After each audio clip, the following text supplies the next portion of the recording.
किसान भाइयों, आज मैं आपको बताने वाला हूं कि आपको सरसों की खेती में दूसरी सिंचाई कब करना चाहिए, दूसरी सिंचाई में कौन सा खाद उर्वरक नहीं डालना चाहिए और कौन सा खाद उर्वरक डालना चाहिए ताकि सरसों की हमें एक ज़बरदस्त पैदावार मिल पाए। किसान भाइयों, सरसों की फसल में अगर सही समय पर सिंचाई और सही खाद उर्वरक नहीं डालते हैं तो हमें सरसों की एक अच्छी पैदावार नहीं मिल पाती है। तो किसान भाइयों, इसलिए मैं आज आपको बताने वाला हूँ कि सरसों की खेती में दूसरी सिंचाई हमें कब करना चाहिए और दूसरी सिंचाई में कौन सा खाद उर्वरक डालें ताकि हमें सरसों की एक ज़बरदस्त पैदावार मिल पाए। इसलिए वीडियो को पूरा अंत तक देखिएगा, तभी क्या है आपको एक सरसों की खेती के बारे में सही और सटीक जानकारी मिल पाएगी। नमस्कार किसान भाइयों, मैं प्रणव फिर से आपके अपने चैनल पीएम फार्मिंग में स्वागत करता हूं। आशा करता हूं आप सभी स्वस्थ एवं कुशल मंगल से होंगे। किसान भाइयों, हम सरसों की फसल में पहली सिंचाई 30 दिन में करते हैं और दूसरी सिंचाई हमें 55 से 60 दिन में करना होता है। लेकिन किसान भाइयों, यहाँ पर ध्यान रखने वाली बात है कि अगर आपकी खेत की मिट्टी में नमी है और खेत की मिट्टी अच्छे से ना सूखा हो तो आप दूसरी सिंचाई ना करें। जब तक आपकी खेत की मिट्टी अच्छे से ना सूख जाए तब तक आप क्या है अपने सरसों की फसल में दूसरी सिंचाई ना करें। अगर नमी रहते हैं और आप दूसरी सिंचाई कर देते हैं तो आपके सरसों के फसल में 90% फंगस लगने का चांस बढ़ जाता है और सरसों की जो ग्रोथ है वो भी रुक जाती है। इसलिए किसान भाइयों, आप यहाँ पर ध्यान रखना कि आपकी खेत की मिट्टी जब तक अच्छे से ना सूख जाए तब तक क्या है आप अपने खेत में दूसरी सिंचाई ना करें।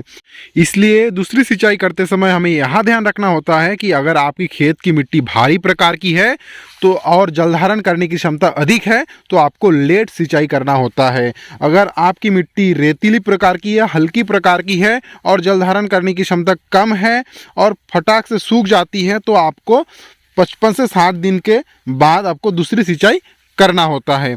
तो अब बात करते हैं कि किसान भाइयों, हमें दूसरे सिंचाई में अपने सरसों की फसल में कौन सा खाद नहीं देना चाहिए और कौन सा खाद देना चाहिए।